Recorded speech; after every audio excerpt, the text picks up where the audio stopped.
Kasus penganiayaan oleh anak pejabat pajak terhadap putra petinggi GP Ansor mendapat sorotan Kementerian Keuangan. Tak hanya soal tindakan kriminal, Kemenq juga mengecam sikap pamer harta yang dilakukan tersangka di konten media sosial. Kementerian Keuangan menegaskan, tak seharusnya keluarga di Kemenq memiliki gaya hidup mewah, apalagi sampai pamer harta.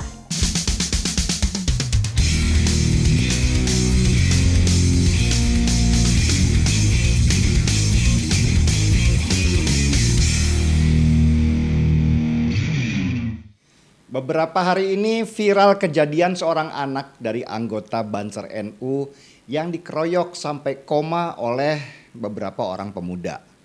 Nama anak itu David. Dia sekarang terbaring koma dan kabarnya belum sadarkan diri karena luka-lukanya serius di kepala. Kronologis yang bisa saya dapat sementara ini, David ini punya mantan pacar yang akhirnya pacaran dengan seorang pemuda yang bernama Mario Dandi Satrio. Mario ini sepertinya cemburu buta kepada si David. Lewat mantan pacarnya, David pun dijebak ke sebuah tempat dan diculik lalu dianiaya habis-habisan sampai koma.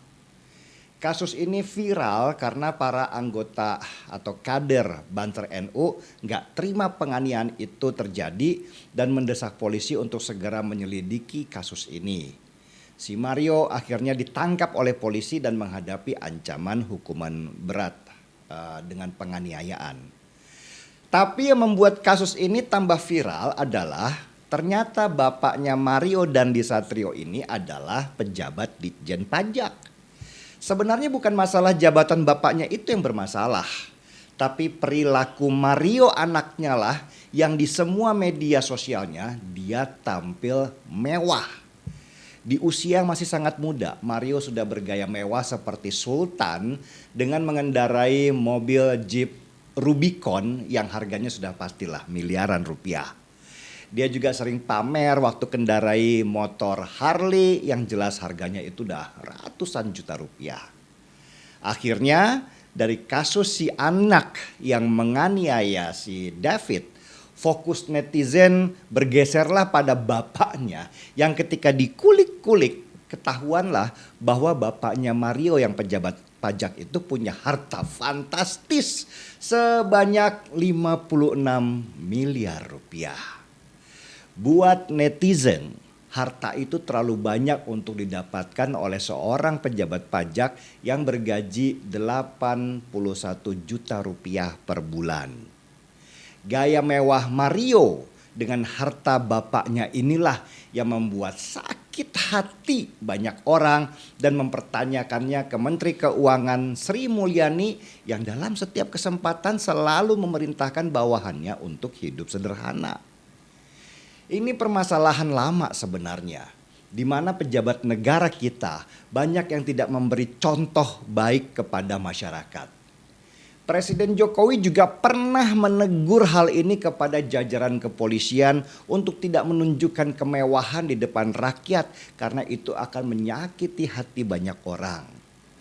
Tapi ternyata pejabat kita ini banyak yang tidak punya empati ya. Mereka malah dengan sengaja mempertontonkan kemewahan dan kemudahan fasilitas-fasilitas yang mereka dapatkan. Padahal semua kemewahan dan fasilitas itu dibayar pakai uang pajak rakyat. Apalagi yang kasus ini nih, ketika itu berhubungan sama pejabat pajak yang seharusnya mereka itu menjaga uang pajak rakyat. Tontonan kemewahan Mario Dandi Satrio, anak si pejabat pajak itu langsung jadi sorotan masyarakat banyak dan seharusnya menampar keras wajah lembaga pajak kita termasuk di Kementerian Keuangan. Bukannya apa-apa, rasa sakit hati melihat kemewahan itu berasal dari betapa sulitnya kita semua ketika apa-apa harus membayar pajak. Penghasilan kita sisihkan pelan-pelan untuk membayar kewajiban kita. Tapi ternyata kerja keras kita selama ini hanya dipakai untuk membayar kemewahan pejabat negara. Sebenarnya kasus hidup mewahnya pejabat negara ini sudah bukan rahasia umum lagi. Itu sudah ada sejak zaman Soeharto sampai zamannya Jokowi. Masyarakat pun apatis, semua itu bisa berubah. Hanya ketika ada momentum seperti kasus David ini, kegeraman banyak orang akhirnya ditumpahkan bersama-sama.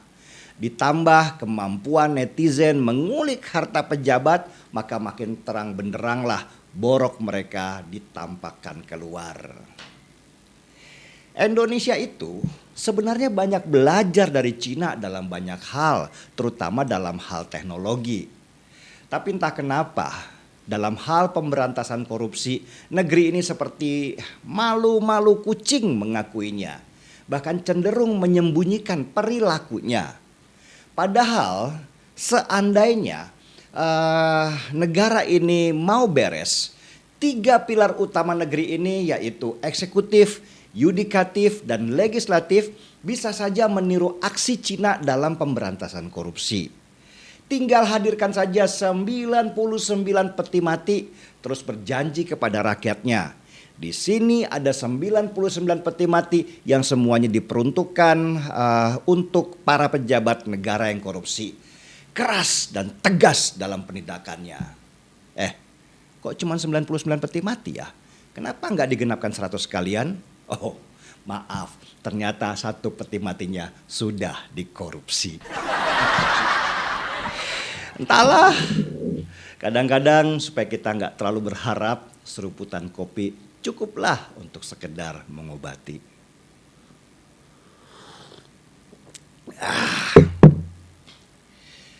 Gaspol.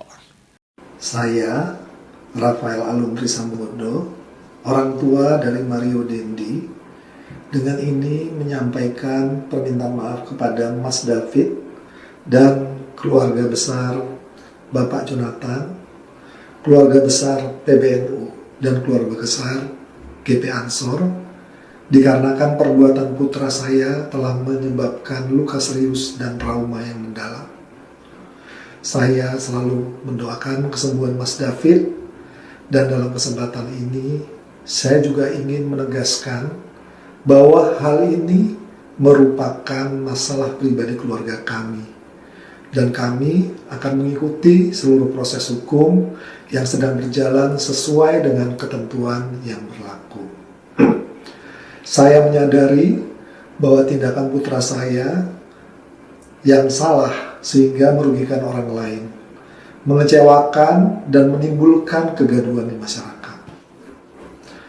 Terkait pemberitaan mengenai harta kekayaan saya, sebagai bentuk pertanggunggan jawab, saya siap memberikan klarifikasi terkait harta kekayaan yang saya miliki.